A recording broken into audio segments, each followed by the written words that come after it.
nunca más volvés a ser el mismo. No hay manera de que vuelvas a ser el mismo cuando vos entendés la potencia de Cristo en vos. Ya la religión queda de lado, empezás a mirar la vida con otra óptica, con otra pasión, con otra potencia. Empezás a ver que ya los problemas que hoy tenés son arrollados por la potencia que tenés en tu interior. Llega un momento que ya no levantás los brazos mirando quién me va a salvar. Expresás su salvación en la tierra y como consecuencia de eso todo se rinde ante esa salvación. Esa es la vida de Dios que portás. Eso es lo que nos fue impartido en Cristo. Así que es bueno que podamos orar para que el Padre de nuestro Señor Jesucristo nos dé espíritu de revelación en el conocimiento pleno de esta verdad. En el conocimiento pleno de Él. Que Él sea la plenitud en nosotros. Que cuando nosotros hablamos de Cristo no sea un eslogan, no sea un speech, no sea vine a un templo, vine a una religión, sino que sea su potencia. Que cuando digo Cristo sepa que su vida se está expresando. Porque por algo el Padre nos dio una boca, nos dio la posibilidad de declarar y de hablar en su nombre, para que en su nombre hagamos que todo lo que en esta tierra se quiere sublevar en contra de Él, se arrodille ante Él. Diga, Cristo gobierna. Eso es lo que todo principado y toda potestad va a huir cuando una iglesia se determine a dar a conocer el Cristo que tiene en su interior, el Cristo que porta. Como decía recién Marcos, ese Cristo corporativo, no el Cristo individual, el Cristo mío, yo y Cristo, Cristo y yo. No, es el Cristo como iglesia. Cuando el Cristo como iglesia es revelado, toda estructura cae. La primera estructura que cae es la estructura de la imposibilidad. Son los frenos mentales, son los frenos que no nos permiten dar a conocer la vida que nos pasa. Amada iglesia, yo declaro en el nombre del Señor, no por mis palabras, sino que por la palabra de Él, todo freno, toda limitación es corrida, es pulverizada y es absorbida por la vida del Cristo que está operando en y desde su iglesia.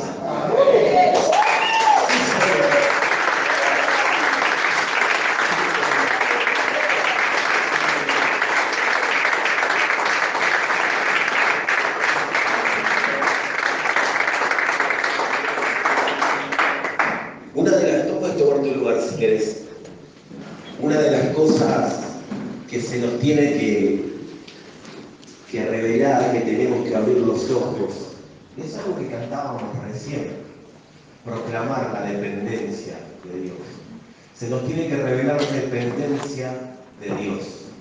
No, porque a veces a la iglesia se le habla de libertad, y esa libertad es usada como ocasión para vivir como quiero. Entonces, Dios me hizo libre, yo voy a hacer lo que a mí me parezca que tengo que hacer.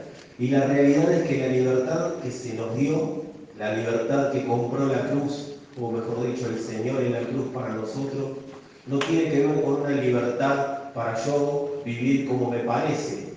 Tampoco la dependencia de Dios tiene que ver con una obediencia ciega a hombres, sino que la dependencia de Dios tiene que ser una revelación que a partir de ahí, cuando yo entiendo la dependencia de Dios, ¿saben qué empieza a pasar? La autoridad del Padre empieza a ser ejercida a través mío. Dios me usa para ejercer su autoridad en la tierra. Días pasados hablábamos de lo que la autoridad de Dios es y lo que ve Dios cuando ve a su iglesia, ve su autoridad desplegada en la tierra. La iglesia de Dios es la exousia de Dios, esa sería la palabra exacta, la autoridad plena del Padre ejerciéndose. Ahora, vos me podés decir, ¿y yo eso con qué lo como? Con pan integral, con pan lactal, me como pan francés. Amados, eso, la única manera de entenderlo es a través de la vida del Espíritu, la revelación del Espíritu. Y si el Padre te permitió estar en una reunión como esta, es porque Él está interesado en que eso vos lo veas. ¿Para qué? Para que lo puedas ejercer. Porque Dios nunca habla si no hay oídos para oírlo. Dios jamás habla si no hay un oído que lo vaya a oír.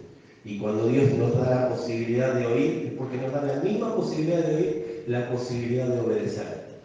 Entonces, el Evangelio no trata de personas leyendo la Biblia, el Evangelio no trata de personas juntándose en un lugar para ver qué onda, a ver si Dios hace algo conmigo, a ver si le pinta responderme una oración, y esa oración con todas las cosas que yo, con todos los problemas que yo tengo, esa oración empieza a hacerme libre, lo que Dios haga, no, Dios ya te hizo libre, su oración la oración del Hijo fue: Padre, que te conozcan a vos, y cuando te conozcan a vos, van a conocer la vida eterna, y a vos te van a conocer a través mío, dijo el Hijo, y nos van a conocer a los dos, y van a conocer el amor que nos une, y al conocer el amor que nos une, van a conocer el amor que ellos pueden experimentar, y ese amor no va a ser un amor de hombre, no va a ser un amor humano, va a ser un amor que sobrepasa todo entendimiento, y cuando yo me les revele, ellos van a poder conocer la anchura, la altura, la longitud, la profundidad del amor que nos une, y lo van a vivir,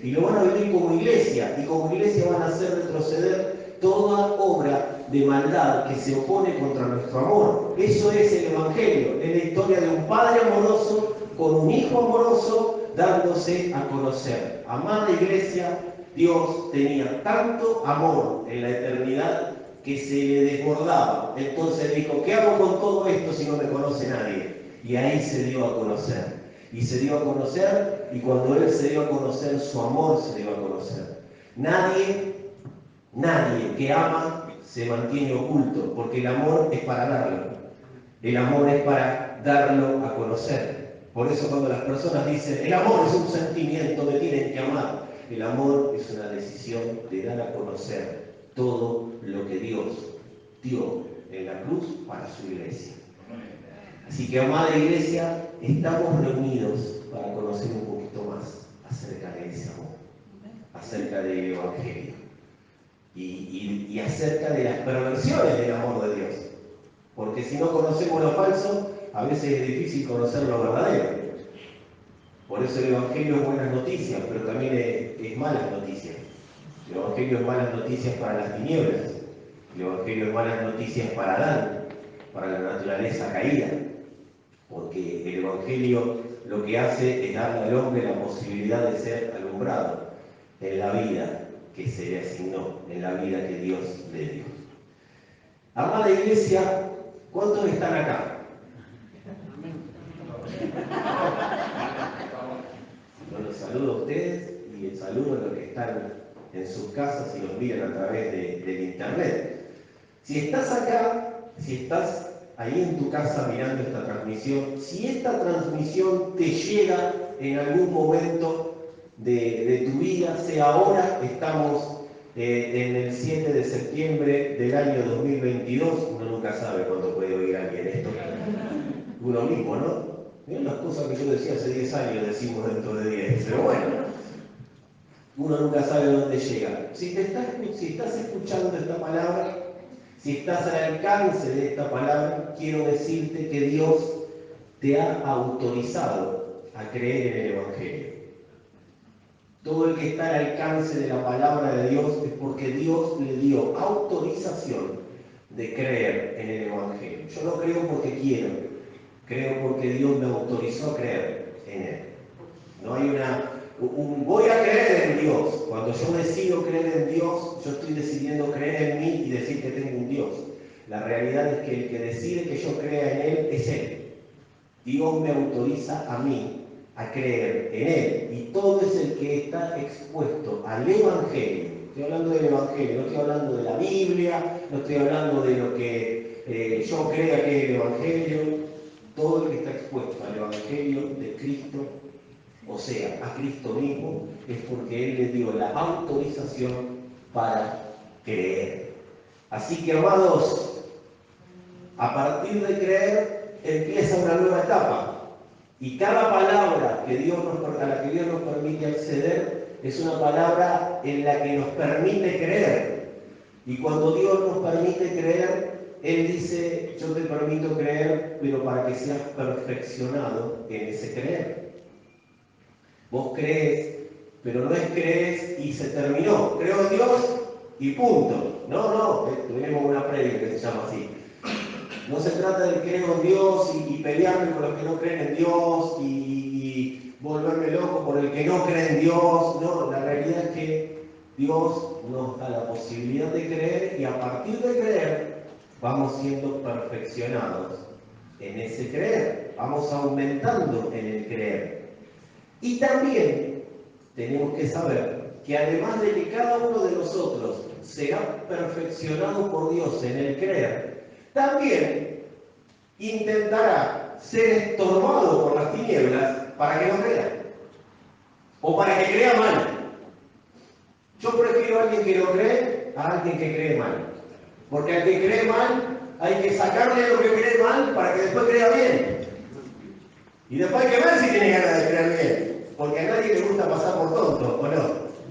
La mayoría de las personas dicen, no, me quedo con lo que sé para no pasar por tonto de que fue engañado. Entonces, nadie quiere decir fue engañado. Entonces empezamos a acomodar el creer para no quedar como un tonto. Del griego tontos, del latín tontos. Amados, el que cree será perfeccionado en el creer.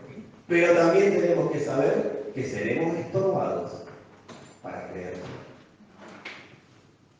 Decí conmigo si querés asuntos que necesitamos confirmar para creer. Wow, mira qué título, Como que nos vamos, ya está. Decimos amén y nos vamos. Yo anoté acá algo y le puse puntos suspensivos. Anoté, hablemos de estrategias. Una de las cosas con las que te vas a encontrar en esto de ser perfeccionado en el creer, te vas a encontrar con estrategias muy bien diseñadas para ser estorbado en el creer. O sea que la idea de las tinieblas, y acá vamos a empezar a sacar un velo, la idea de las tinieblas no es que no creas, la idea de las tinieblas es que creas mal. El diablo no tiene problema con que creas en Dios. El problema de las tinieblas es que creas mal en Dios. Que no puedas creer con claridad acerca de quién es tu Dios. Las tinieblas no van a trabajar para que, porque si vos te pones a ver a lo largo de la historia y te parás en una posición de la cantidad de habitantes que tiene el mundo, yo le calculo que el 90% de las personas, si vos le preguntás si cree en Dios, te dice que sí. Y el 100% cuando se está por caer el avión. El 90% antes, pero cuando el avión se empieza con la turbulencia, el 100% de ese avión va a creer en el Señor. Nadie en su sano juicio, cuando un avión se está por caer, va a decir no creo en Dios. Cree por obligación, como cree. Y si no, los demás pasajeros lo hacen creer. No vaya a hacer cosas que por eso se caiga el avión. Entonces, amados, la estrategia fundamental de las tinieblas no es que no creas en Dios. Y acá estamos derribando un mito. La estrategia de las tinieblas es que creas mal en Dios.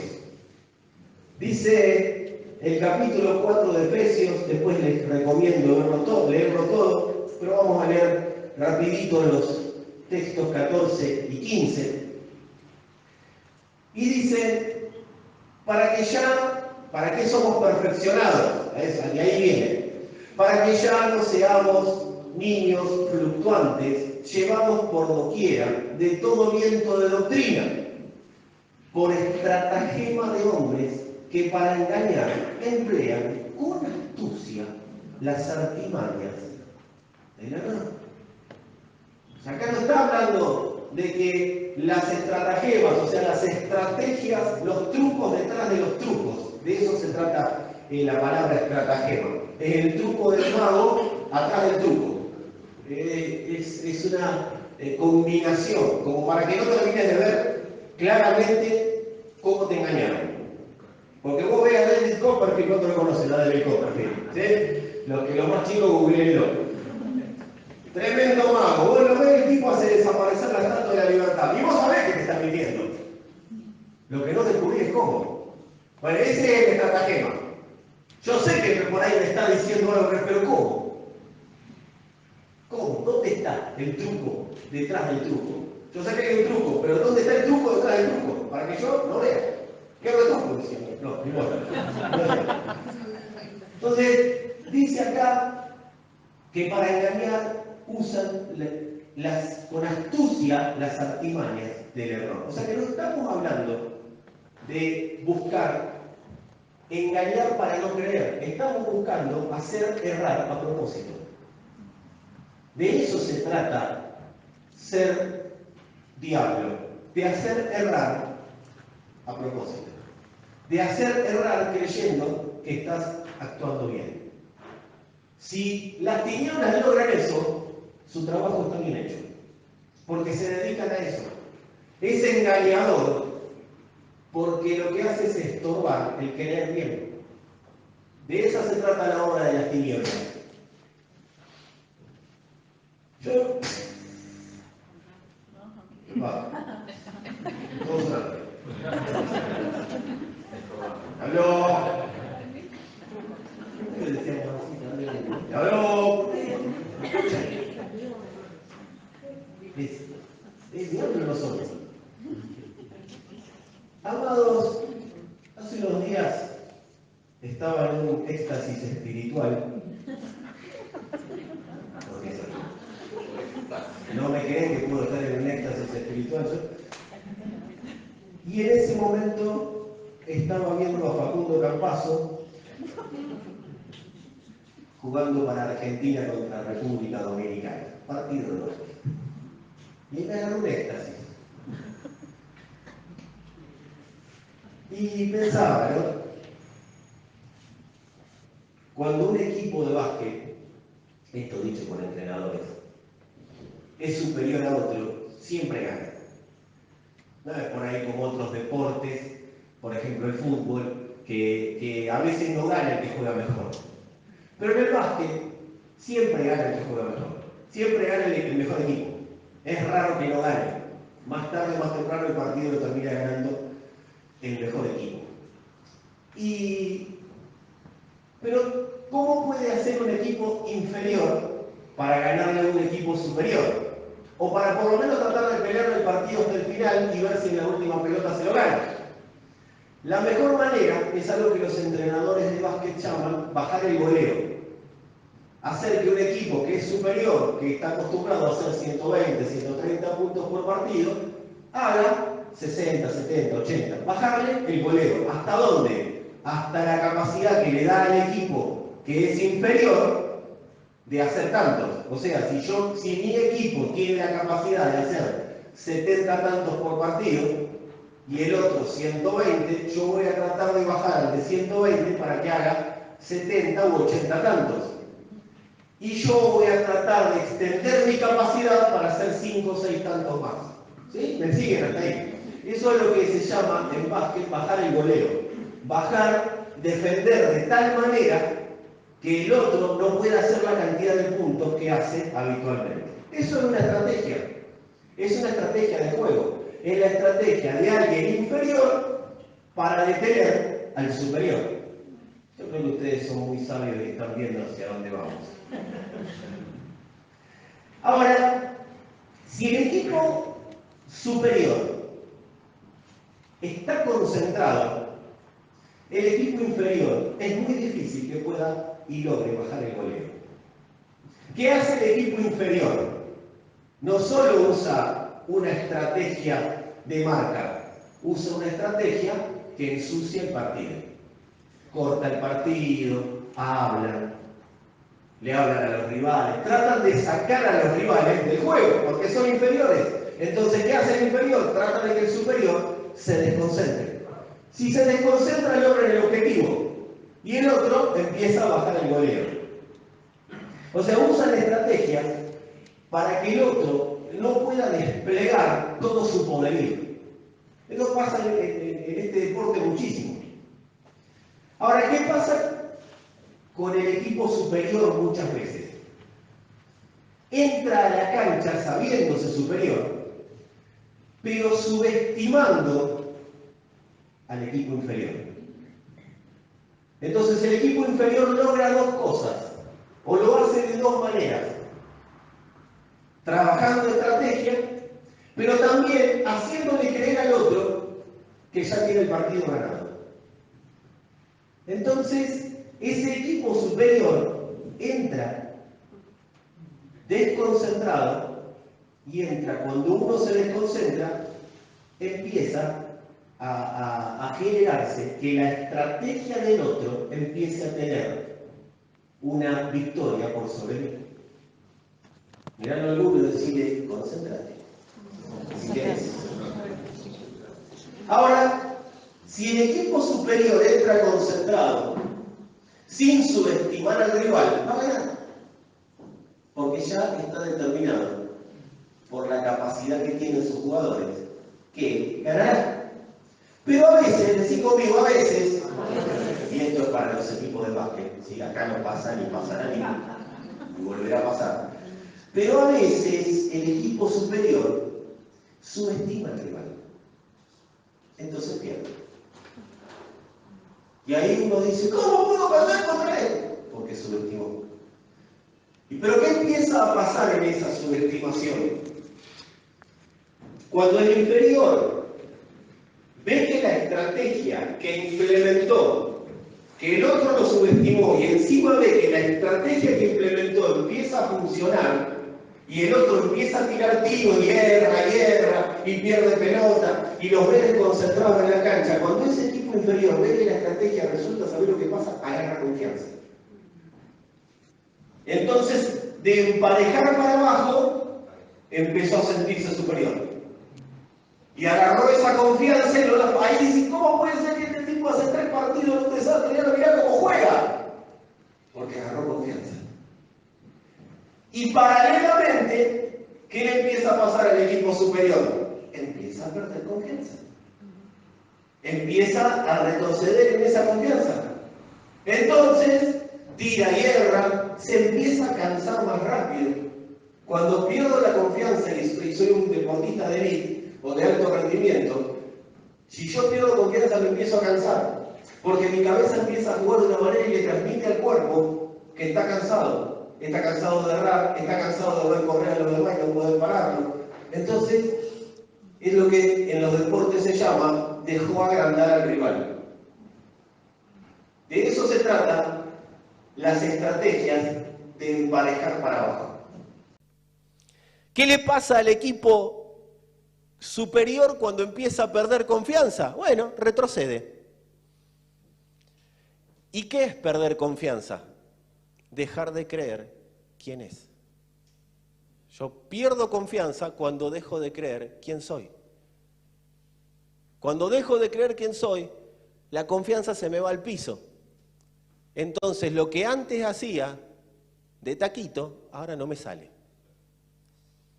Y como dije recién, empieza el agotamiento. ¿Sabes lo que le pasa a algunos equipos cuando les agarra, o a los jugadores de un equipo cuando les agarra agotamiento? Empiezan a mirar el banco para que lo saquen. No quiero estar más. ¿Alguien me puede sacar? Ay, me duele, no le duele nada. Las lesiones aparecen como de la nada. Hace 10 años jugando en la misma posición y de repente se empezó a lesionar ese partido. Porque le agarró el miedo escénico, porque empezó a darse cuenta que no era quien es.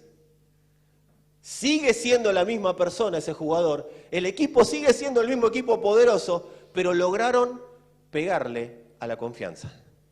Lograron hacer caer la confianza. Amados, cuando se pierde la confianza, remontar un partido es tremendamente difícil. Cuando se pierde la confianza de Dios o en Dios, remontar la vida es un tormento. Es un tormento. Cuando el rival empieza a hacerme creer que es superior con sus estratagemas, la confianza se debilita. Pero no la confianza en mí, porque eso es positivismo. Es la confianza de quién soy en Él. Es la vida de Él manifiesta en mí. Entonces las personas tienen expresiones como esta: yo ya no creo que Dios lo pueda lograr conmigo. Y no oyen, llegan a las reuniones, a una reunión como esta, oyen una palabra como esta, tan agotados de perder la pelota constantemente, con tanta baja confianza en lo que son, que la persona toma una palabra y solamente la toma como un conocimiento que adquirió, pero no la agarra y la utiliza con potencia a la hora de pararse frente al rival de turno. Entonces se cansa, se desgasta. Decí conmigo, cuidado con las distracciones. Amados, no entremos desconcentrados al partido de la vida. El partido de la vida no es para desconcentrados, no es para distraídos. ¿Sabés qué hacen las distracciones o los distraídos? Los distraídos en los momentos de presión, el distraído en el momento de más presión, empieza a vivir apurado. Empieza a hacer todo apurado, porque quiere recuperar el tiempo perdido, pero porque hay una presión que lo lleva a hacer cosas. Eso le pasa al que está desprevenido. Pero decí conmigo, no será así con nosotros. Somos una iglesia prevenida. Las Escrituras nos advierten acerca del riesgo de vivir desatentos. Alguien que se corre es alguien desatento. Y las Escrituras nos advierten de esto. El apóstol Pedro, en su primera carta, en el capítulo 5, cuando lleguemos allá no le pregunté a Pedro, Pedro, en el capítulo 5, ¿qué dijiste? Y Pedro va a decir, si yo no creo que es un capítulo. Primero Pedro va a decir que es un capítulo, porque no entiendo. No, capítulo 5, versículo 8. ¿Qué te va a decir Pedro? Porque tampoco entiende. Pedro escribió una carta, no versículo y capítulo, ¿sí? Eso es nuestro. Entre nosotros podemos hablar de capítulos, de versículos, nos vamos a entender. Pero Pedro no entiende. Así que decirle a alguno, no le vayas a preguntar a Pedro porque no te va a entender. Si nos vamos al cielo, ya estaba condenador el pastor. Y ahora voy a hacer una peor. Para así mientras tanto lo siguen buscando. Yo no sé ustedes, pero yo sí voy a estar con Pedro. ¿Nunca te lo dijeron eso? Yo no sé vos, pero yo sí. Todo tiene la vida comprada los que están en los púlpitos siempre. Los que estamos sentados somos una porquería y el que está en el púlpito tiene la vida comprada, está allá arriba, allá con el Señor. Señor amado, hemos ido cada cosa. Bueno, Primera de Pedro 5:8, para guiarnos en la pedagogía, dice, sean, y en la Biblia de las Américas, sean de espíritu sobrio, estén alerta. Vuestro adversario, el diablo, anda al acecho como león rugiente, buscando a quién devorar. Si me lo avisaron hace 2000 años, ¿qué hago? Estoy cansado, no quiero saber más nada con la iglesia, el Señor al final no me da nada, lo que yo le pido no me lo cumple. 2000 años hace que te avisaron que vas a ser estorbado en el creer. Y me avisaron. Cuando dice buscando a quién devorar, la palabra devorar ahí no es comer, pues nadie te va a comer, quédate tranquilo, ¿sí? El verdadero león, si te le parás en África, no te haga el espiritual, corre. No le digas, te reprendo, porque se agarra la sal, se pone la servilleta acá y le arranca por los brazos y no sé por dónde sigue. O sea, amado, la palabra devorar, decile a alguno, vamos a reírnos un rato, no tengas miedo, no te van a comer, decile. La palabra devorar acá es absorber. El diablo busca absorber. ¿Absorber qué? No es una turbina el infierno. Lo que busca es absorber tu atención para que creas mal. Porque si crees mal, vas a vivir con el tiempo invertido en lo que no tenés que tenerlo invertido. Si crees mal, vas a tener los recursos invertidos en lo que vos querés invertirlo y no en lo que Dios por ahí tiene necesidad de que vos lo inviertas. Creer mal nos hace ser absorbidos, ser absorbidos nos hace creer mal, y creer mal nos hace vivir conforme a la vida que a nosotros nos gusta vivir, y no la que Dios planificó. Cuando dice absorber, uno a veces dice, ¿absorber para qué? Para que tomemos decisiones irrelevantes de vida. ¿Qué es algo irrelevante? Algo que no tiene peso, que no tiene importancia. Por eso dijo el Señor, apartado de mí nada van a poder hacer. Porque eso es lo que estaba diciendo, todo lo que hagan, haciéndolo a la manera de ustedes, es irrelevante para mí. Yo tengo un diseño y es el que se tiene que manifestar en la tierra. Yo tengo un hijo que lo quiero dar a conocer. Hay gente que dice, no, pero yo estoy ordenando mi vida. ¿Conforme a qué? ¿Conforme a qué diseño? Porque todo lo que hagamos conforme a un diseño personal es irrelevante para Dios. No, pero yo tengo la vida ordenada. Está bien, pero ¿es relevante para Dios el orden que estás poniendo? Y esto lo hemos visto, hablado y oído 1.000.000 de veces. Primero Dios. Y se hace el espiritual. Después la familia. Después la iglesia. Y después el trabajo. Palabras más, palabras menos, gesto más, gesto menos, es como lo dicen los religiosos. No, primero Dios. Cristo es el centro. ¿Escuchaste alguna vez eso? Hasta lo cantaste, capaz. ¿El centro de qué? San Martín y Córdoba, ¿qué? Cristo. ¿El centro de qué? Es Cristo. Cristo es todo. Mi Biblia dice que Cristo lo es todo en todo. Él es todo, el todo del Padre, no es el centro de algo. Mi Biblia no dice ponga primero a Dios. No, mi Biblia dice Dios es todo. No es primero Dios. Es primero Dios, segundo Dios, tercero Dios, cuarto Dios, quinto Dios. Dios es todo.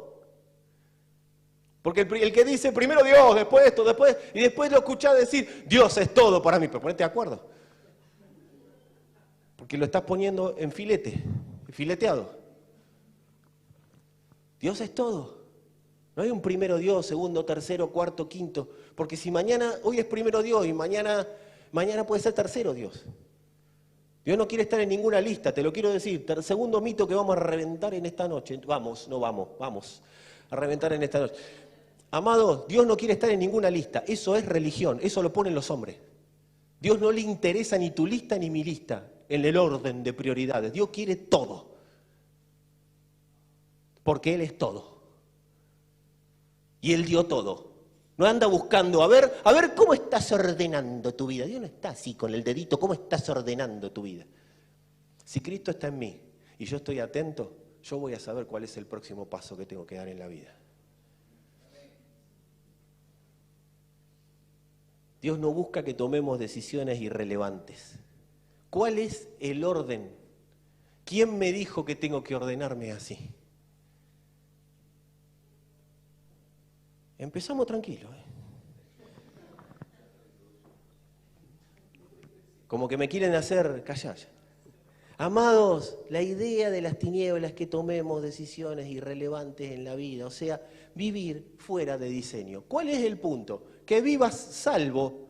El diablo no quiere que seas salvo. Él no tiene problema, si ella sabe que se va al infierno, no anda buscando gente para llevarse. No se trata de eso. Se trata de que no consumemos propósito. De que el propósito eterno de Dios no se dé a conocer en esta generación. Yo sé que el diablo no tiene una claridad mental muy elocuente, o sea, no es muy vivo. Pero quiero decirte que no anda pensando en que vos, yo y el mundo no sea salvo, porque no den los términos de salvación que nosotros manejamos. Salvación no es no irse al infierno, salvación de lo que trata es de haber sido recuperados por Dios, para darlo a conocer como iglesia en la tierra. De eso trata salvación. Y como consecuencia de eso, no me voy al infierno. Decirle a alguno, vamos a poner el caballo delante del carro. Porque si el caballo está atrás del carro, ¿cuántos saben que no va a andar bien el carro? Salvación no tiene que ver con lo que no te vayas al infierno. Vamos a salvar, arrebatalos del infierno. No, arrebatalos de una vida corrupta. Hay más gente que hay que arrebatarla de la religión que hay que arrebatarla del infierno. Necesitamos salir de la corrupción de nuestros propios pensamientos. De ahí fuimos rescatados por Dios. Él nos puso en esta tierra para darse a conocer a través nuestro. Pero ¿cómo vamos a dar a conocer lo que no conocemos? Salvación no es el fin en sí mismo, porque Él salvó al Hijo y en el Hijo fuimos todos salvos. ¡Ay, Dios, me salvaste a mí! No, vamos a te permito. Dios salvó a Cristo y en ese salvar a Cristo nos salvó a nosotros con Él. No es que Dios estaba pensando en vos y en mí, no en término individual, Él no estaba pensando en Fernando Gabriel Ciurcilo. Dios estaba pensando en el diseño que dejó en la tierra para que después ese diseño sea lleno del Hijo y darse a conocer. Pero para eso yo tengo que creer en el Hijo. Y para creer en el Hijo, primero Él tuvo que haber salvado al Hijo y permitirme a mí creer en Él.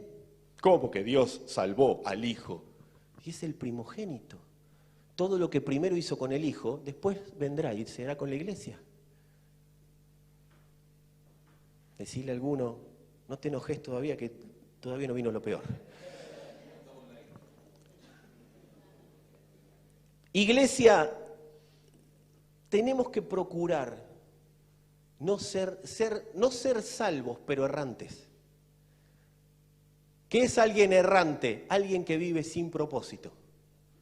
Y no es que yo tenga un propósito, alguien que no descubrió la razón de su existencia en la tierra. Vivir errantes nos hace acomodar nuestra vida de manera errante. Vivir errantes nos hace entender la vida de Dios según lo que yo quiero entender y no según lo que Dios quiere dar a conocer, según lo que Dios quiere dar a manifestar. Vivir errante me hace conocer el amor de Dios desde la corrupción del amor humano. Yo busco amar o busco el amor de Dios o busco ser amado por Dios como me ama mi esposa, como me aman mis hijos, como no me amó mi papá no me amó, entonces ahora Dios me va a amar porque Dios va a reemplazar a mi papá y hemos colaborado. La iglesia ha colaborado mucho con eso, la iglesia acá, no la celestial. Hemos colaborado mucho con eso, con esa corrupción de corromper el amor de Dios. Si querés saber más del amor de Dios, el domingo vamos a estar charlando un poquito más del amor de Dios. El amor de Dios no tiene absolutamente nada que ver con lo que yo creo que es el amor de Dios. Es más, Dios no tiene amor. Dios es amor. Y yo tengo que descubrir qué es eso. No puedo andar por la vida, ¡ay, Dios me ama! No, Dios no te ama, Dios es amor y se manifestó. Ese amor en vos. Hay una sustancia de amor en vos. ¡Ay, yo no sé cómo amar! Es que tenés la sustancia, el tema que todavía no descubriste. Esa sustancia para poder darla a conocer. No puedo dar a conocer lo que no conozco. De eso se trata la vida en Cristo. De eso se trata que Cristo nos rescató de la oscuridad, nos rescató de las tinieblas, nos rescató de la ignorancia de no saber quién es Dios. ¿Para qué? Para que Él se pueda dar a conocer en nosotros y nosotros darlo a conocer a Él. Esa es la razón de tu y de mi existencia. Pero todo el que es distraído en el creer va a ser distraído en el vivir. Si yo soy distraído en el creer, soy distraído en la manera de vivir. Y amada iglesia, si yo soy distraído en la manera de vivir, las corrientes de este siglo, las corrientes de pensamiento del siglo presente, las corrientes de pensamiento de los poderosos de la tierra, que no dejan de ser las corrientes de pensamiento de las tinieblas, ¿qué van a hacer? Van a tomar ventaja sobre mí.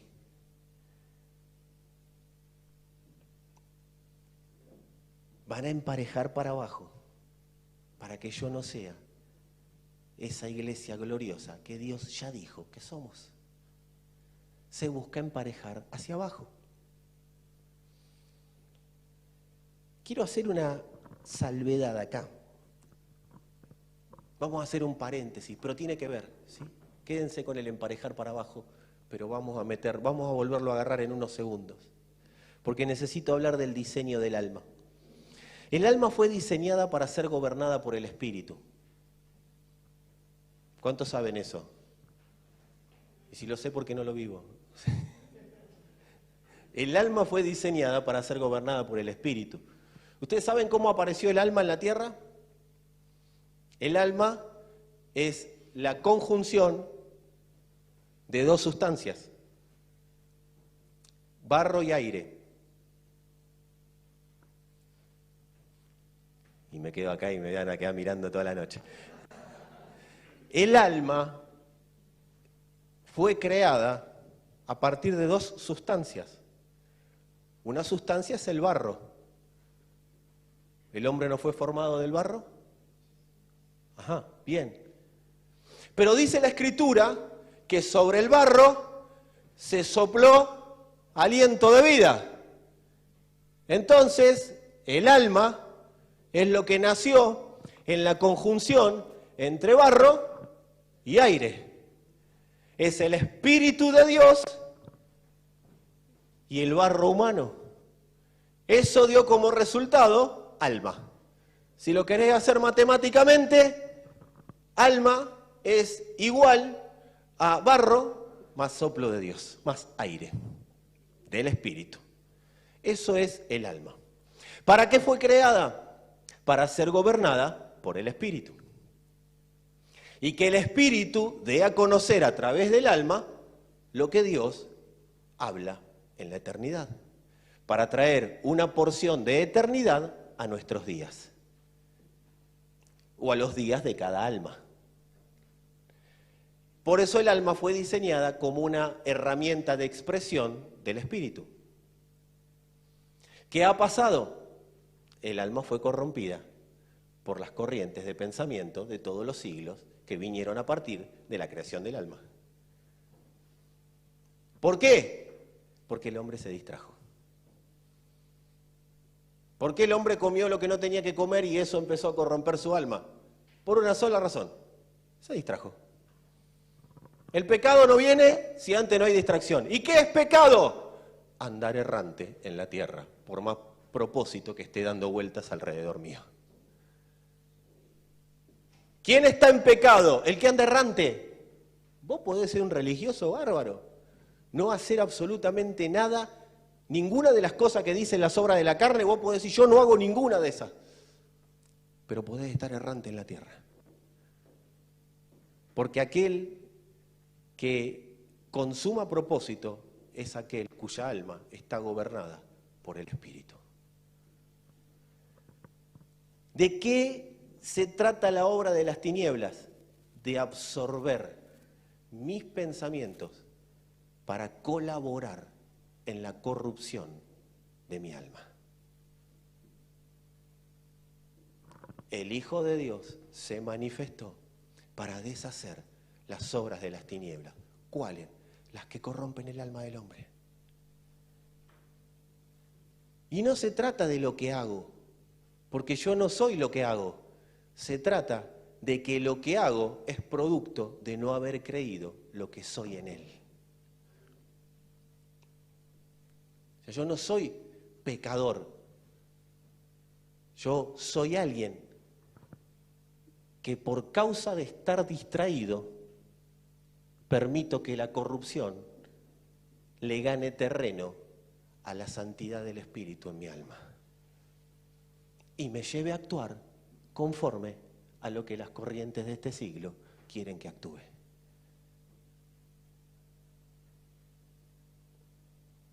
El alma tiene ese diseño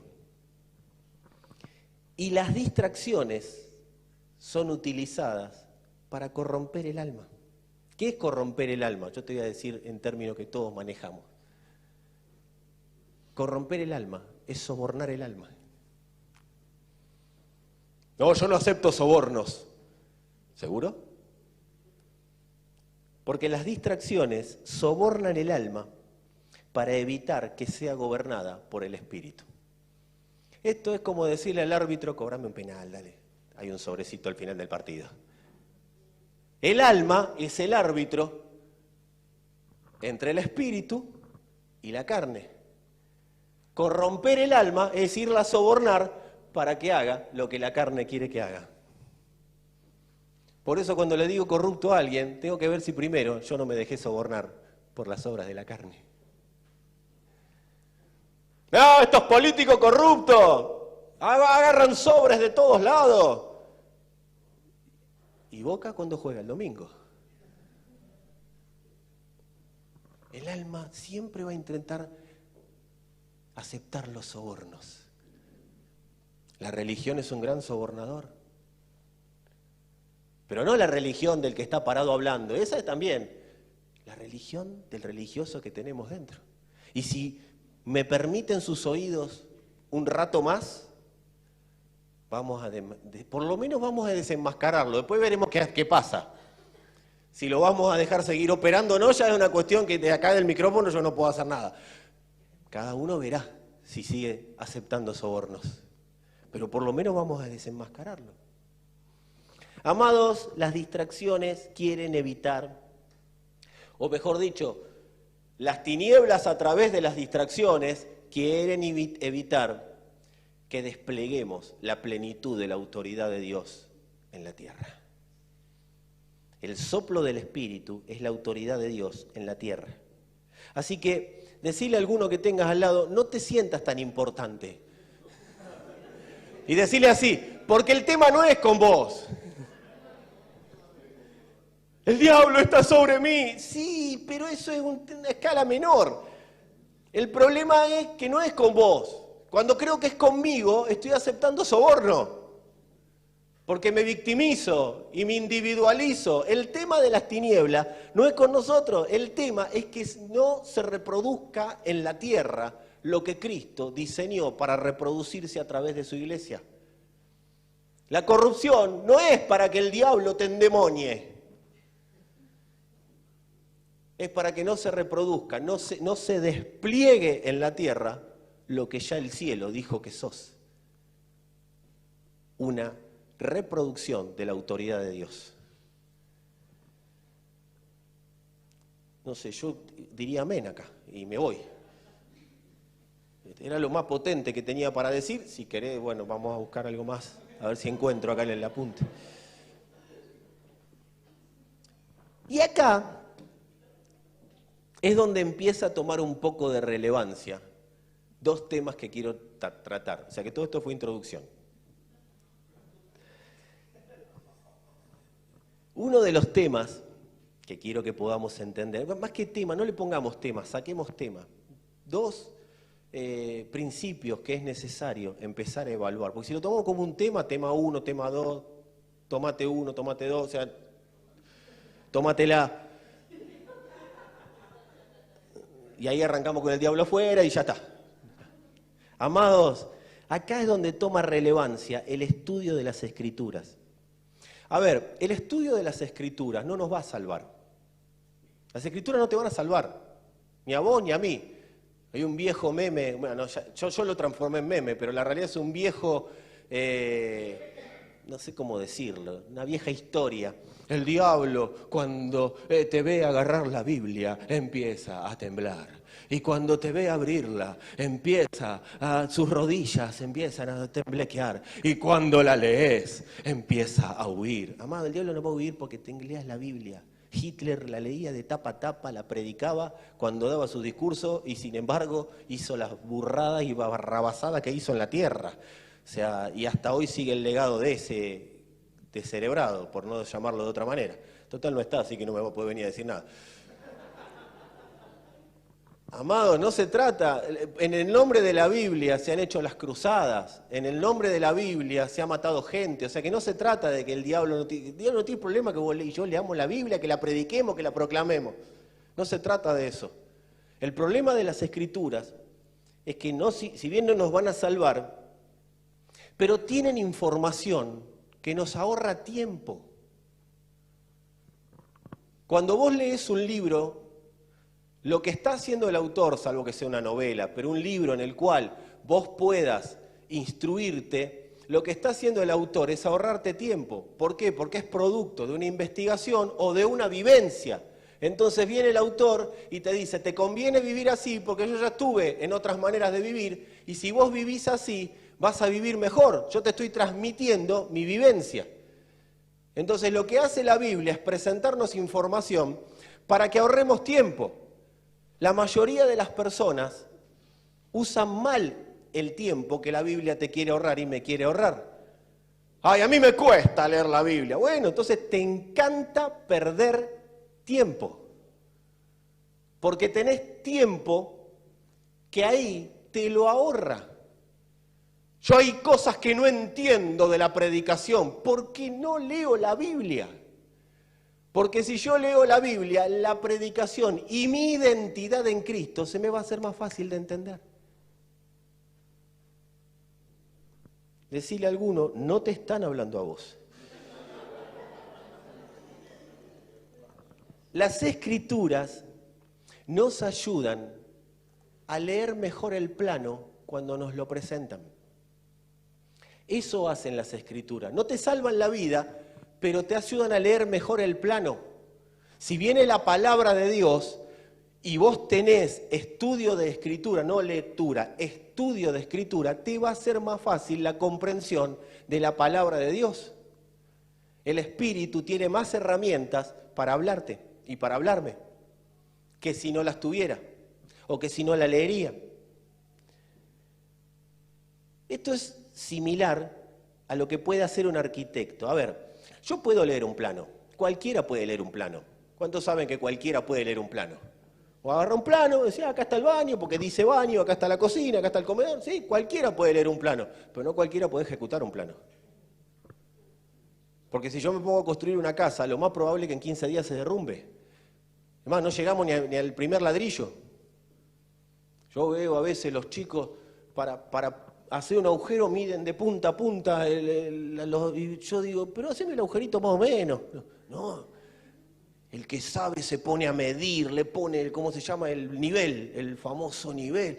Digo, wow, qué profesionalismo, está lejos de mi liga, digo yo estoy para otras ligas. Yo estoy para decir, vamos a hacer un agujero y si pinta, y si no se caerá algo de arriba, no sé. Pero no, ahora cualquiera puede leer un plano, pero solo los arquitectos, además de leerlo, lo pueden llevar a la práctica con precisión y con exactitud. Yo no puedo llevar un plano a la práctica con la precisión y la exactitud que lo va a hacer un arquitecto, por más que me jacte de saber construir. Hay gente que yo soy mejor que el arquitecto. No, porque para algo estudió. Acá tampoco hay varios de la construcción, no se me ofendan, muchachos, ustedes no. Ustedes son re humildes. No es lo mismo, decí conmigo, no es lo mismo. No es lo mismo que yo lea un plano a que lo lea un arquitecto. Totalmente diferente. Es más, la seguridad que yo le voy a dar a Sebastián si le voy a construir la casa no es la misma que le diga, quédate tranquilo, yo me manejo, a que se lo diga un arquitecto. Es mucho más probable que la plata se la dé al arquitecto y no a mí. Yo digo, ¿por qué me perdí el negocio? ¿Por qué no sos arquitecto? Hay alguien que estudió. El arquitecto va a entender mejor el plano y le va a sacar jugo porque se dedica a estudiar y leer planos. Eso ocurre cuando nosotros estudiamos las Escrituras basados en la palabra de Dios. No es que esto sea la palabra de Dios, es parte de la palabra de Dios. Entonces, si yo tengo el trasfondo, me es más fácil, si yo tengo el contexto, me es más fácil interpretar el plano. Si yo estudié geometría, matemática y no sé, cuando hay algún arquitecto acá no, pero todas las materias que tuvo un arquitecto, me va a ser mucho más fácil leer, exprimir el plano, sacarle el jugo y hacer las modificaciones que alguien tenga necesario o vea por necesario hacer. Lo mismo pasa con la Escritura. ¿Por qué Pablo se definió como perito arquitecto? Dijo, yo como perito arquitecto. Él fue clarísimo. Y no es que había estudiado arquitectura, sino que estaba hablando de él con un conocimiento superlativo de las Escrituras. Pablo era un estudioso de las Escrituras antes de ser Pablo. Pero a partir de ser Pablo fue un estudioso de las Escrituras, pero bajo el nuevo pacto, bajo la palabra de verdad. Pablo ya no leía las Escrituras para jactarse de saber lo bueno que era, sabiendo la Biblia. Porque él dice, yo estaba a los pies de Gamaliel, era el 2, porque Gamaliel era el 1, yo era el 2. Estaba esperando que se muera para ser el 1. Y después me morí yo, dijo Pablo, pero bueno, eso es por otro tiempo. Amados, Pablo era un estudioso de las Escrituras cuando era Saulo, pero pasó a ser un estudioso de las Escrituras, gobernada por la palabra, cuando fue Pablo. Las Escrituras deben ser leídas bajo la palabra. Si vos aceptás la palabra de verdad y creés en la palabra de verdad, estás habilitado para poder estudiar las Escrituras conforme a la palabra de verdad. Entonces lo que van a hacer las Escrituras es darte más herramientas para seguir profundizando en el conocimiento pleno de la palabra de verdad. No te van a llevar a otro lado que no sea a la palabra de verdad. Sin el gobierno de la palabra, las Escrituras también pueden ser estrategias distractivas. Bajo el gobierno de la palabra, las Escrituras son potentes, pero bajo el gobierno de nuestra propia palabra o bajo el gobierno de nuestro propio conocimiento, sin el gobierno de la palabra, las Escrituras son altamente distractivas. Te tienen entretenido con Jehová mi pastor y nada me faltará. Te tienen entretenido con Dios me hará justicia de mi adversario. ¿Por qué? Porque una viuda oró y dijo, hazme justicia, y después apareció el rey y a esa viuda, no a vos y a mí. El rey le hizo justicia y encima era una parábola. O sea que no existió la viuda y no existió el rey. Pero nosotros venimos y decimos, porque hacé como la viuda. No existía la viuda.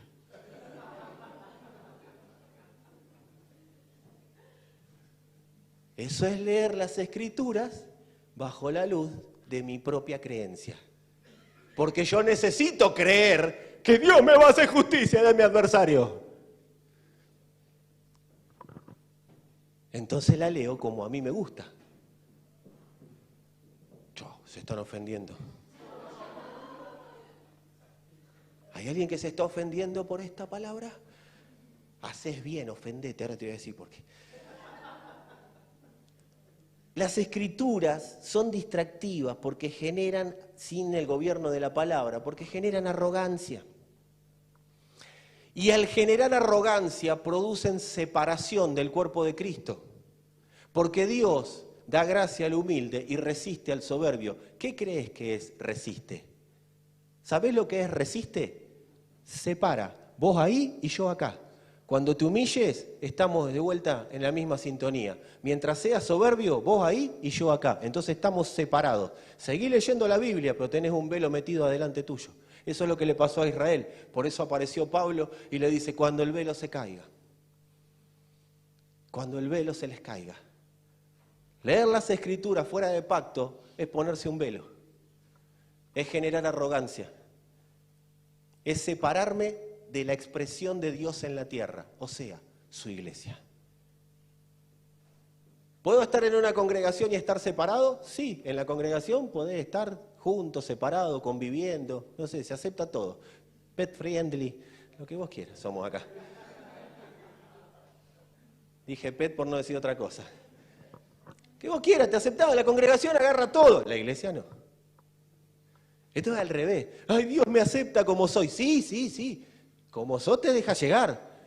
El tema es que empieza un proceso a partir de ahí. Porque te ama demasiado para dejarte como sos. Y me ama demasiado para dejarme como soy. Porque el Evangelio no me viene a perfeccionar a mí. El Evangelio va a hacer que mi alma sea perfeccionada con Cristo gobernándola. Y eso al hombre le genera mucha crisis. ¿Sabías algo de esa crisis? Las Escrituras son fundamentales para una mejor comprensión de lo que Dios dice acerca de Cristo, de lo que Dios dice acerca de su iglesia y de lo que Dios dice acerca de nosotros. Para eso las Escrituras son útiles y necesarias, porque nos presentan la posibilidad de comprender mejor. Entonces vos ya no te guías por lo que dice este 4 de copa que está parado acá. Vos te guías porque lo que yo puedo decir activa algo que vos, Dios, ya lo afirmó y ya lo sabés. Entonces concuerda lo que yo digo con lo que Dios afirmó en la Escritura. Hay gente que dice, yo no sé quién soy en Dios. ¿Por qué no lees la Biblia, mi amor? Porque ahí está escrito quién sos. Sos su iglesia gloriosa, sin mancha, sin arruga, su iglesia amada, su expresión en la tierra, la plenitud que lo llena todo en todos. ¿Y qué más? ¡No, no hay más! ¡Más que eso querés! No, pero yo quiero saber cuál es mi propósito. ¡Ninguno! Darlo a conocer a Él. Ese es el propósito que todos tenemos. Decirle a algunos, si seguís buscando, vas a terminar más perdido que el diablo.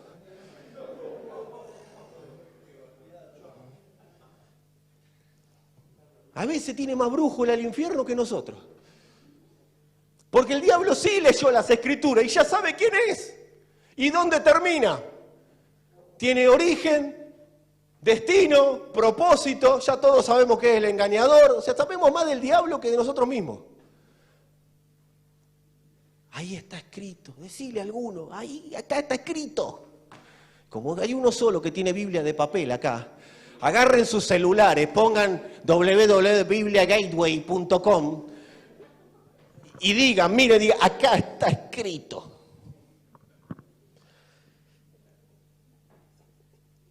Con amor.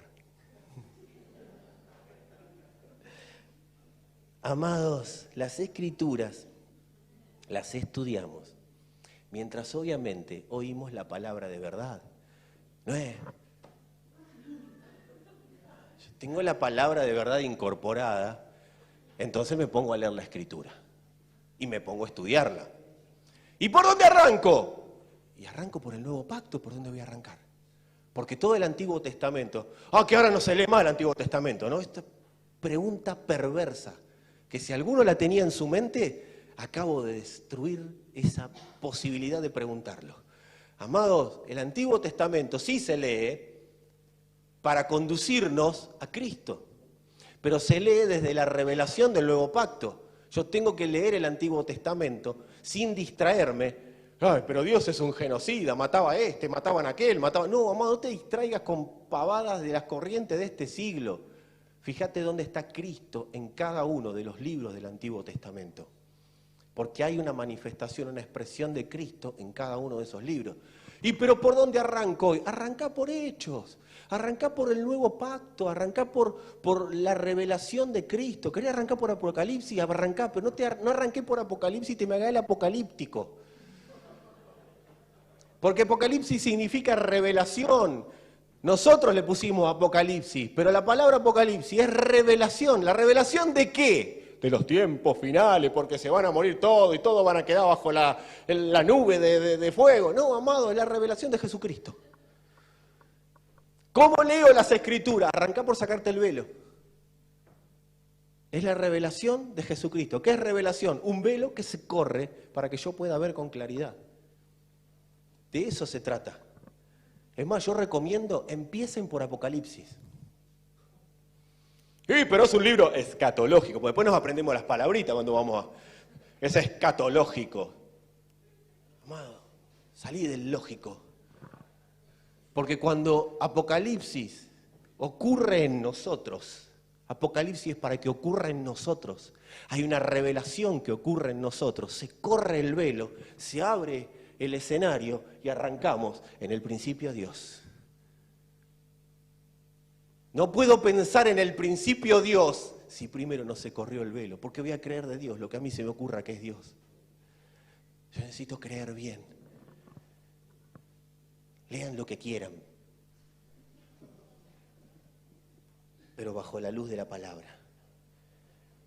Lo mismo ocurre con la oración. Primero quiero hacer una salvedad. Porque dice, tenemos la palabra profética más segura. Y agarran la Biblia, tenemos la palabra. No, la Biblia no es la palabra profética más segura. La palabra profética más segura es Cristo. La palabra profética más segura es Cristo revelado. Pero las Escrituras lo confirman, porque yo no puedo decir, yo tengo una revelación de Cristo y decir lo que a mí se me ocurra. Las Escrituras confirman la palabra profética más segura. Si vos a mí me venís con una profecía, un sueño, asegúrate de que ese sueño tenga que ver con la palabra profética más segura. Y pero a veces no los entiendo los sueños. Orá. Y Dios te va a traer la palabra profética más segura o te va a mandar al médico para que te diga que te hizo mal la noche anterior. Están las dos posibilidades. Palabra profética más segura es Cristo y me lo va a confirmar siempre por las Escrituras, porque Dios no se va a correr una coma de la Escritura. ¿Tienen tiempo? Amén. No hice el viejo chiste, tienen 5 minutos más y ahí empezaban, tenemos 2 horas. Igual ya en un ratito terminamos, no toques el teclado aún.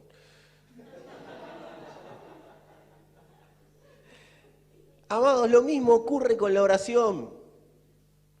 Nosotros no podemos orar de acuerdo a lo que me parece. O sea, podemos. Además, podés hacer lo que quieras en la vida. Todo me es lícito, pero no todo me conviene, dijo el apóstol Pablo. O sea, y qué bueno que empecemos a decir, todo me es lícito, pero no me conviene, pero no todo me conviene como lo vi hacer en tal, como lo vi hacer. Entonces Pablo decía, por eso Pablo decía, imítenme a mí como yo imito a Cristo. No es para que nosotros lo prediquemos, es para que lo hagamos. Porque si decimos, Pablo decía, claro, me saco el problema de encima yo y que imiten a Pablo. Total, a Pablo no lo ve nadie. Pero decirle a alguno, a vos sí te están viendo. ¿Y qué dijo el apóstol Pablo? Ustedes son nuestras cartas, expedidas por nosotros. ¿Qué había en esas cartas? Las cartas eran, él daba el ejemplo de una carta de un rey enviando al que enviaba a un apóstol, ¿sí? ¿Qué era un apóstol? Un enviado, no es un apóstol, tengo 6 iglesias a cargo. No, amado, un apóstol es un enviado. Entonces, ¿es enviado a qué? Enviado a llevar una palabra de autoridad. Enviado a manifestar y desplegar la autoridad de Dios en la tierra. Miralo al de al lado y decirle qué cara de apóstol que tenés. Después están las gracias ministeriales, que eso lo charlamos otro día. Pero cuando Pablo decía, ustedes son mis cartas, llevan mi autoridad. A donde van, llevan la autoridad de Dios, llevan la autoridad del Espíritu. Son el soplo del Espíritu caminando en la tierra. Gracias. O están muy concentrados, o están muy distraídos, o ya saben todo y no sé para qué estoy hablando. O sea, están las 3 posibilidades. La autoridad de Dios en la tierra, mírate al ombligo, hoy sí te autorizo, mírate al ombligo, sos la autoridad de Dios en la tierra.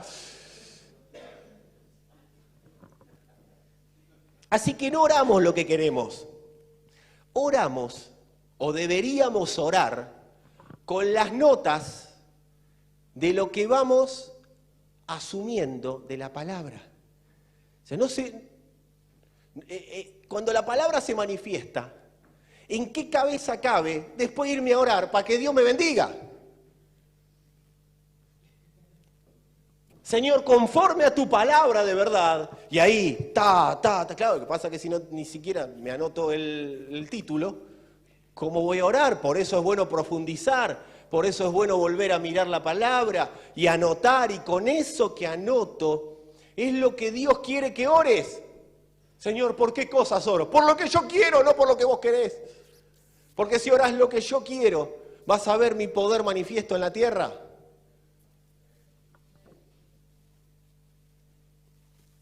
Necesitamos leer y estudiar las oraciones apostólicas. Amado, cuando uno ve las cosas por las que oraba Pablo, por las que oraban los apóstoles, y después veo las cosas por las que oramos nosotros los evangélicos, hago así. Y yo creo que Dios hace, Por gracia nos permite seguir hablando las cosas que nos gustan hablar a nosotros. Por gracia, hay gente que dice, no me cambia la vida. No ora, no caza la Biblia ni para apoyar los mates arriba. No escucha la palabra, y cuando la escucha a ver y dice, ay, qué bueno que estuvo buenísimo, hizo unos chistes bárbaros el pastor. No, mamá, primero que mis chistes son malos, y segundo que no te edifican a vos. La necesidad, decí conmigo, decímelo por favor, necesito vivir la palabra. Pero amada iglesia, ¿cómo la voy a vivir si no la leo? Si no la oro. Porque yo me alineo de atrás de lo que hablo. Y si hablo necesidad, ay, soy débil, las debilidades me pueden. Y ya estás alineado detrás de tus debilidades y te están gobernando. Las oraciones apostólicas, búsquenlas en sus Biblias, por favor, se los pido. Efesios, Corinto, las cosas que decía Pablo en Filipo, a los filipenses. Busquen las oraciones apostólicas. En tu cabeza que estés buscar oración apostólica y orar. Pablo nunca oraba por afuera de lo que él hablaba. Es orar conforme a palabra, no conforme al bosque, al árbol que tengo adelante. Orar mal colabora con algo, con que la autoridad de Dios se diluya. Porque si Dios me dio una palabra, es para que yo la dé a conocer, para que dé a conocer su palabra. Cuando yo oro mal, en vez de orar palabra, oro necesidades, la autoridad de Dios se diluye. Entonces yo creo que Dios me está oyendo y Dios te está oyendo, pero no está actuando. Entonces me empiezo a decepcionar, me empiezo a caer, me empiezo a decir que Dios no me ama, que Dios no me escucha. Y Dios dice, clama y te responderé. Pero eso lo dice en un pacto anterior. En el nuevo pacto, Dios. Y cuando decía, clama a mí, te responderé, nunca dijo qué iba a responder. Pero en el pacto en el cual vivimos nosotros, vos podés vivir en el pacto en el que quieras. Yo te voy a hablar del que vive Dios. Yo puedo vivir en el pacto que quiero. Yo puedo decir como Moisés, si tu presencia no va conmigo, yo no iré. Y Dios dice, vos me estás cargando. Si acabo de decirte, acá está. Dios dice, ahí está. Que yo estoy en vos y vos en mí. Si mi presencia no está contigo, ¿no? ¿Y qué te vas a partir en dos? Obvio que estoy con vos. O no dije, estaré con ustedes todos los días hasta el fin. ¿Por qué traemos a Israel acá? Ay, voy a esperar confirmación de Dios. Corrupción de la palabra de Dios. Renovate en el entendimiento para comprobar cuál es mi buena, agradable y perfecta voluntad. No tenés que probar mi voluntad, tenés que comprobarla. ¿Y cómo? Renovándote. ¿Y cómo me renuevo? Con cruz, amados. Definiendo que el Evangelio sea la vida misma para mí. Y ante cada distracción, yo llevo la distracción a la cruz. Entonces estaré más claro para ver la perfecta, buena y agradable voluntad de Dios. No conmigo, con su iglesia. Y como yo soy parte de su iglesia, voy a poder vivir en esa voluntad de Dios. Entonces voy a arrasar todo aquello que se quiera oponer contra la voluntad de Dios, porque a Dios no le gana a nadie. Orar mal colabora para que la autoridad de Dios se diluya.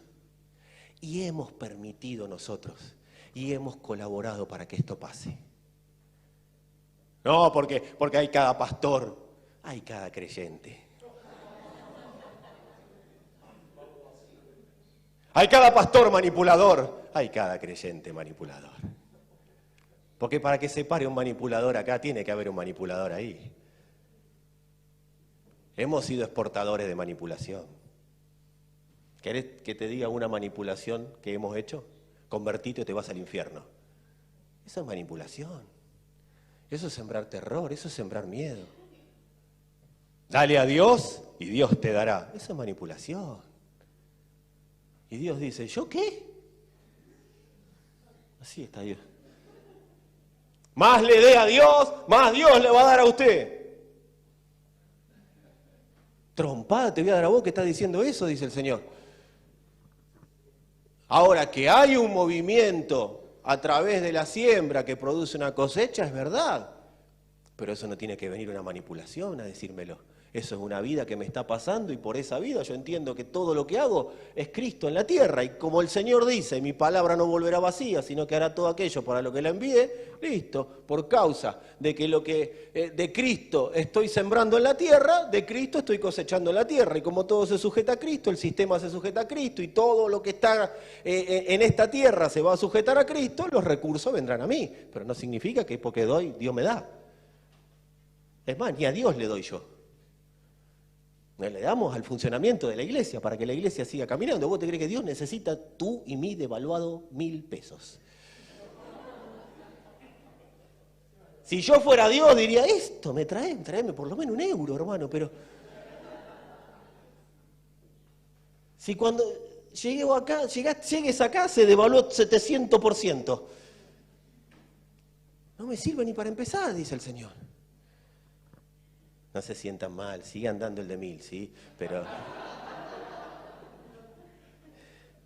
hemos colaborado con que se diluya la autoridad de Dios. Amados, hay toda una cultura arraigada que nos pone como el centro del universo.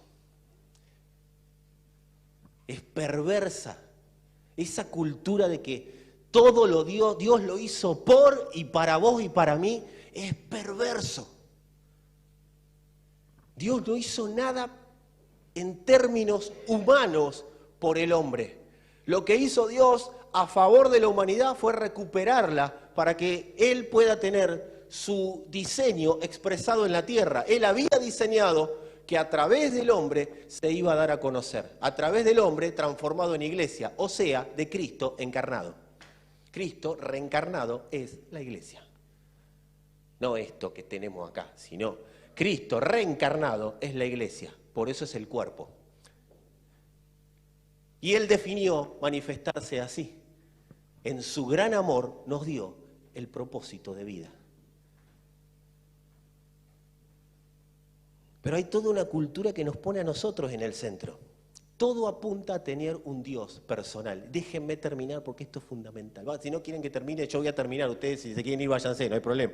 Pero, amados, todo apunta a que tengamos un Dios personal. Y yo te voy a decir cómo nos automanipulamos diciendo esto.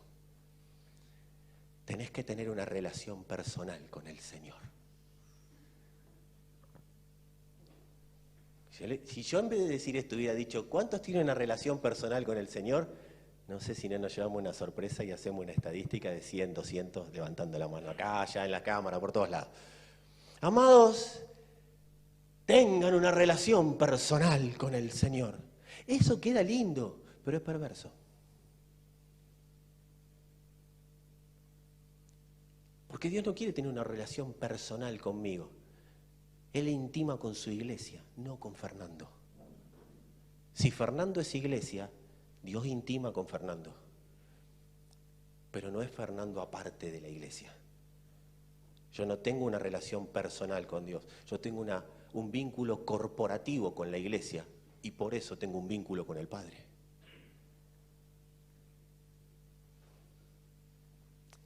¿Por qué doblaba las rodillas los apóstoles del primer siglo? Antes de decirte por qué doblaban las rodillas los apóstoles del primer siglo, yo te voy a decir por qué dobla las rodillas la iglesia evangélica. O los evangélicos. ¿Quiere la casa, hermano? ¡Rodilla! ¿Quiere el auto? ¡Rodilla! ¿Sabe cuánta rodilla hay acá? Por eso mi familia está como está. No, por eso tu familia está como está. ¿Quiere que se convierta su hijo? ¡Rodilla! ¿Alguna vez te dijeron algo así? Hay que ponerle rodilla. No me puedo agachar porque tengo problemas en los ligamentos y vos me querés así. Eso es perverso. Porque ¿sabés lo que hace hacer eso? Doblegar nuestra voluntad a la necesidad. Mi Señor es la necesidad, entonces doblo mi rodilla ante mi necesidad. Es mentira que la doblo ante Dios. Casi que le pido clemencia a la necesidad para que no siga operando en contra de mi vida. ¿Por qué causa doblaba Pablo las rodillas? O sea, ¿por qué? ¿Cuál era el motivo por el que Pablo doblaba las rodillas? ¿Por qué la Escritura dice doble la rodilla? No te manda vos y a mí a doblar las rodillas. Pablo dice, doblo mis rodillas al Padre de nuestro Señor Jesucristo. No a Cristo, ¿sí? Hay gente que ora a Cristo. Nosotros oramos al Padre, no a Cristo, ni al Espíritu. Oramos al Padre. Hoy en qué tema me estoy metiendo. Les veo las caras. El apóstol Pablo decía, oro al Padre de nuestro Señor Jesucristo. Por algo oraba así, porque tenía bien entendido el escalafón. ¿Por qué? Porque vio. Es más, dudo encontrar, y si vos lo encontrás, hay premio para el que lo encuentra. Una oración apostólica que termine en el nombre de Jesús. No hay una oración apostólica que vos vayas a encontrar que digan en el nombre de Jesús. Es más, ni Jesús decía, en el nombre mío. Porque se supone que la autoridad de Dios está en mí. Y ya oro en su nombre. Claro, cuando doblo las rodillas, por la causa correcta. ¿Por qué Pablo doblaba las rodillas? Porque le mostraba a los principados, le mostraba a las potestades, le mostraba a todo lo que estaba en la tierra y le mostraba a sus seguidores quién era el único capaz de doblegarlo. Ante quién él se inclinaba. Él no inclinaba sus rodillas ante un sistema corrupto. Él le mostraba, era una manera de rebelarse contra el sistema romano. Yo no me doblo las rodillas ante César, yo doblo las rodillas ante el Señor. Era una medida de protesta, pero también era una medida de rendición. A mí no me doblega nadie, solo el Señor. Yo doblo mi rodilla ante el Señor. Era un acto de rebelión ante el sistema. Vamos a orar de rodillas. ¿Para qué? Porque si el sistema me sigue gobernando, yo sigo doblando rodillas ante él. Una necesidad que me haga doblar la rodilla es un sistema que me está doblegando. Ahora, si a pesar de la necesidad yo doblo mis rodillas reconociéndolo a él, no me importa la necesidad, yo doblo mis rodillas reconociéndolo a él. El gobierno sobre la necesidad es cuestión de días.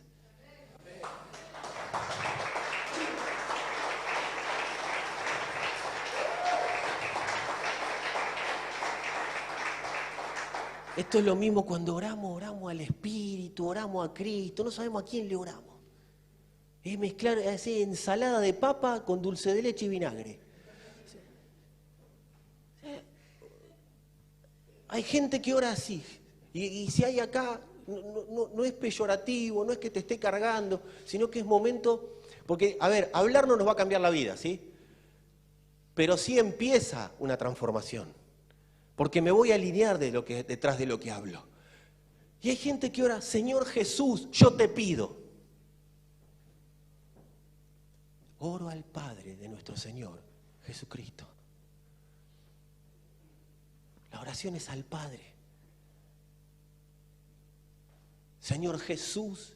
Y uno lo ha hecho, soy un testigo arrepentido de la causa de corrupción. Vengo de la corrupción a decirles que ahí no hay nada. Espíritu Santo, ven.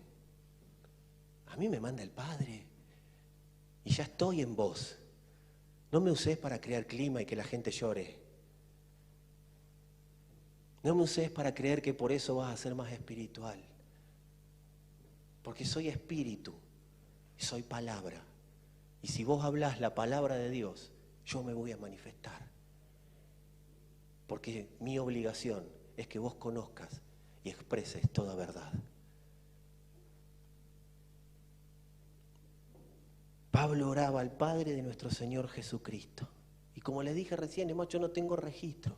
Por eso a veces las cosas están como están. Por la ignorancia que nos distrajo. Hemos sido distraídos. Si yo les pregunto a ustedes y a mí, yo me pregunto a mí mismo, ¿por qué hacemos determinadas cosas? La mayoría de nosotros va a decir, porque alguien lo hacía. Y como era reconocido y sonaba lindo, ¿dónde puede sonar feo? Señor Jesús, te pido. No suena lindo, queda lindo. Pero es una falta de conocimiento del protocolo, de la legalidad de Dios. Entonces, como oramos fuera de legalidad, oramos ilegales. Y al orar en la ilegalidad, las cosas que Dios tiene previstas no pueden pasar. Yo necesito ser clarificado en el entendimiento. Por eso hoy me tomé unos minutos más. Porque como iglesia tenemos que saber la forma que tenemos y a qué estamos enviados en esta tierra. No estás para salvarte ni para salvar a nadie. A toda la población, a todo el mundo lo salvó Él. Nosotros estamos para hacer como la visión celestial le dijo a Pablo, te envío a que abras ojos. Pero si yo los tengo cerrados, ¿cómo hago para abrirle los ojos al otro?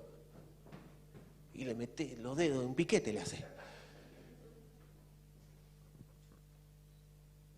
Todas estas cosas que hemos entendido mal y que nos han tenido bajo ignorancia, estarían explicando el motivo por el cual hay muchas cosas que nos pasan y muchas cosas que no nos pasan. Y con esto sí, podés tocar el teclado, Victoria. Si esto está ofendiendo a alguien, quiero decirle que me encanta. Porque el Evangelio lo primero que hace es ofender al religioso que todos llevamos dentro. El religioso del Evangelio lo ofende y se retuerce por dentro. Pero si no hay una ofensa, no va a haber reacción. ¿Qué pasó con los religiosos de la época de Jesús? Se ofendieron, mataron por ofensa. Se sintieron ofendidos. Mientras él dijo, el Espíritu de Dios está sobre mí, sí, porque ya está. Todas las veces que escuchamos el libro de Isaías, se paró uno acá, lo leyó la semana pasada, la otra leyeron Daniel, seguí leyendo. Qué bien que lee qué lindo que habla este muchacho. Cuando empezó a decir, esta escritura se ha cumplido delante de ustedes, y les empezó a decir, ustedes van a ser desechados por causa de sus tradiciones, ahí empezaron a quererlo matar. Amados, el Evangelio siempre va a ofender al religioso que nos habita, pero le da regocijo al Padre. Y cuando el alma empieza a conocer al Padre, el alma no quiere conocer ninguna otra cosa. Porque vos y yo tenemos que acordarnos de algo. En Adán también está Caín. ¿Cuántos saben eso? Si no lo sabés, te lo acabo de decir. Porque Adán tuvo un hijo que se llamó Caín. Después tuvo otro que se llamó Abel. Y después tuvo otro que se llamó Set. Y como todos están mirando la serie, saben de lo que estoy hablando. Quizás no leen la Biblia, pero leen. Caín también está en nosotros. Y Caín, antes de ser asesino, como los fariseos de la época de Jesús, fue religioso. El religioso es un asesino encubierto. En cualquier momento mata. ¿A quién? Al portador del Evangelio, porque cree que con eso mata el Evangelio.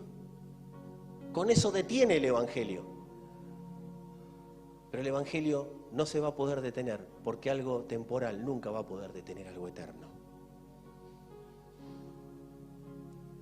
¿Qué es el chisme?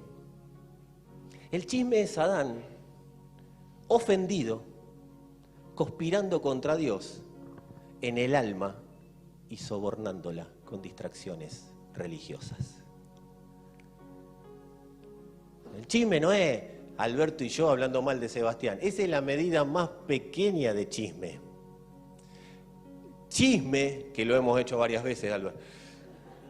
No me di cuenta que estaban todos. El chisme es Adán chusmeando con el alma, ofendido y conspirando para matar el Evangelio que quiere penetrar y gobernar esa alma.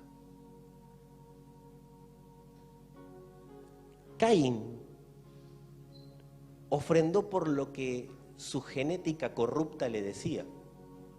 O sea, por religión. Hay que llevarle algo a Dios. Entonces agarró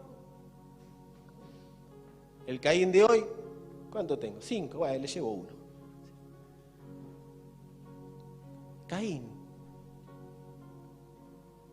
fue corrupto antes de asesino. Caín fue religioso antes de asesino. La religión siempre va a darle a Dios lo que considera que le tiene que dar, lo que le gusta darle a Él. Esto es como el varón que le regala a la esposa un perfume que le gusta a él. Regálame uno que me gusta a mí. Eso es Caín, ese es Adán. Caín ofrendó por religión. Abel ofrendó por propósito. Ofrendó por diseño. Abel ofrendó por lo que vio hacer a Dios. Cuando Abel ofrenda según lo que vio. O Dios no mató un animal para vestir a Adán y a Eva. Abel se ocupó de ver qué necesitaba Dios, cuál era la ofrenda agradable, el perfume que Dios iba a oler. Por eso la sangre de Abel seguía hablando, porque era perfume eterno. Abel era una ofrenda él a Dios. Abel no llevaba una ofrenda, Abel él era la ofrenda. Caín llevaba ofrendas, Abel era una ofrenda. Por eso habla su sangre, dice la Escritura en Hebreos. Obviamente la sangre de Cristo habla más que la de Abel, porque era una genética que dejó una huella.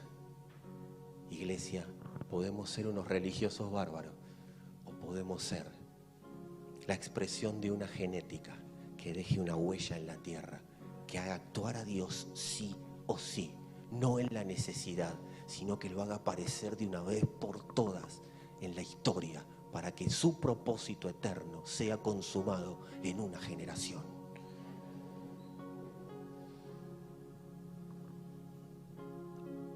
La ofrenda del que cree siempre deja huella. La ofrenda del que ve y cree siempre deja huella. Hoy le dije a una persona, tu ofrenda es referencial y desafiante. Y no estoy hablando de plata. Toda ofrenda que parte de una naturaleza, de una genética, es desafiante para toda la iglesia, pero es una ofrenda referencial porque marca un tiempo, marca una referencia, marca una huella. Los hijos de los hijos verán esa huella y no se van a parar en su religioso viendo qué le doy a Dios. No, se van a parar en una huella y a partir de ahí van a seguir ofrendando su vida al Señor. Quiero decirte que toda ofrenda, y reitero, no estoy hablando de dinero para que esto no se pervierta. Toda ofrenda que parte de yo ser la ofrenda está dejando establecida una vida generacional. No está dejando establecida tu dinero adentro de un balde, está estableciendo una vara generacional que lo van a disfrutar. Si no tenés hijos y no pensás tener hijos, lo van a disfrutar las generaciones posteriores. La ofrenda que dio Dios la disfrutan todas las generaciones a partir de la cruz. Oración es hablar lo que habla Dios, no lo que habla la distracción. Abel habló lo que habló Dios. no lo que la distracción le decía. Cuando hablo lo que Dios habla, la distracción es gobernada. Ponete de pie si querés, así ya nos vamos. Mientras te parás, decí conmigo, cuando hablo lo que Dios habla, toda distracción es gobernada. Por eso a Abel no lo pudo distraer nada, porque Abel habló lo que Dios hablaba. ¿Y qué hablaba Dios? Desde la eternidad habló de su plan de redención. Desde la eternidad habló de su propósito eterno. Amados, si la distracción es gobernada, nuestro creer va a ser exacto. Cuando se gobierna la distracción, creer es exacto. Y yo te voy a decir algo, vas a poder programar hasta los enojos cuando sos exacto en creer. Por algo Pablo decía, airaos, pero no pequéis. Él hasta el enojo programaba. Mejor me cierro en el baño, así no salgo y me enojo. Todo es programado cuando la distracción es gobernada. Cuando las distracciones están bajo gobierno, a mí no me hacen enojar. Me enojo si quiero y cuando quiero. Cuando la distracción es gobernada, yo no expreso Cristo porque no discutamos porque los vecinos escuchan. No. Cuando la distracción es gobernada, doy a conocer lo que soy. La autoridad de Dios en la tierra. Y como soy la autoridad de Dios en la tierra, toda autoridad se va a someter a la autoridad de Dios en la tierra. Entonces mis debilidades van a quedar bajo el gobierno de esa autoridad.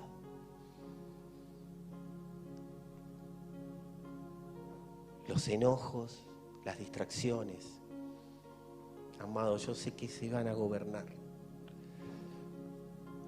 Porque nuestro creer va a ser cada día más exacto. La iglesia va a creer cada día más exacto. Esta palabra era necesaria para meternos en lo que vamos a seguir hablando, en lo que vamos a seguir continuando. Ya no sé ni lo que digo. Sujétate, gobiérnate. Creer es la autorización que le damos a la genética de Dios para expandirse en la tierra. Pero necesitamos creer bien, creer exacto, para hablar exacto y para declarar exacto. Necesitamos hablar lo que Dios habla. Cuando hablo lo que Dios habla, pasa lo que Dios dijo. Y la vida de Dios es una realidad en la tierra. Gracias, Señor. Gracias por tu palabra, gracias por tu verdad. Gracias por el entendimiento que estás trayendo a la iglesia. Gracias por la luz de tu palabra, por tu verdad. Gracias por el oído de estos santos. Gracias porque los preparaste, Padre, nos preparaste para oír tu palabra. Nos estás dando la posibilidad de oírla. Nos estás dando la posibilidad de ejecutarla. Nos estás permitiendo, Señor, acceder a las profundidades de tu verdad. No todo el mundo tiene este privilegio, Señor, y gracias porque en tu gracia se te ocurrió depositar tu verdad en estos vasos de barro. Señor, ese tesoro que sos vos, ese reino inconmovible que sos vos, lo has puesto en estos vasos de barro, Señor, y fue por gracia. Fue porque así lo determinaste, fue para que tengamos sentido de identidad, para que tengamos sentido de propósito, para que nuestra vida no sea una estadística, para que nuestros hijos y los hijos de nuestros hijos no sean gobernados por la corriente de este siglo, para que la verdad presente del nuevo pacto sea nuestra brújula, sea nuestra guía. Señor, que no sea una doctrina, sino que sea una vida que nos pasa. Señor, declaramos que esa vida será gobernada porque creeremos conforme a lo que vos has determinado. Creeremos en lo que vos creés, hablaremos lo que vos hablás. Señor, viviremos lo que vos vivís. La eternidad será una realidad en nuestros días. Y declaramos, Señor, que todo lo que está deteniendo, que no podamos creer, toda subjetividad, toda religión, Toda distracción, Señor, que se ha presentado para obstaculizarnos el creer, será pulverizada por el poder de tu palabra, Señor. La necesidad dobla su rodilla. Nosotros no doblaremos la rodilla ante la necesidad. La doblamos ante el Padre de nuestro Señor Jesucristo. Y oramos, Padre, para que nos des espíritu de revelación en el conocimiento pleno de tu verdad, en el conocimiento de tu amor, en el conocimiento del Hijo, Señor, en el conocimiento de tu iglesia. Que no tengamos un entendimiento religioso de las cosas eternas, sino que las realidades eternas pulvericen todo conocimiento humano y religioso, para que podamos ver expresada la vida de tu Hijo en todo ámbito donde vivimos. Señor, si hay alguien que está pasando alguna situación adversa, hablamos lo que tu palabra dice, Señor. Lo que tu palabra dice, que toda rodilla se doblará ante el Señor Jesucristo. Señor, declaramos que tu palabra es verdad y que esa necesidad inclina su rodilla. Señor, declaramos, Padre, que todo oído que esté tapado, que no nos permite oír con claridad el Evangelio, por causa de la palabra es destapado. Todo ojo que no está viendo por causa de la palabra, todo velo es quitado y es manifiesto el reino de Dios. Iglesia, no te quedes con que Dios es uno más. Dios no es uno más, es el Señor de señores, es el Rey de reyes. Y si no viste lo que querías ver, es porque verás cosas más grandes y ocultas que Él tiene para aquellos que le aman. Gracias, Señor, por tu palabra y por tu verdad. En el nombre de Cristo Jesús, declaramos tu verdad, Señor. Amén y amén.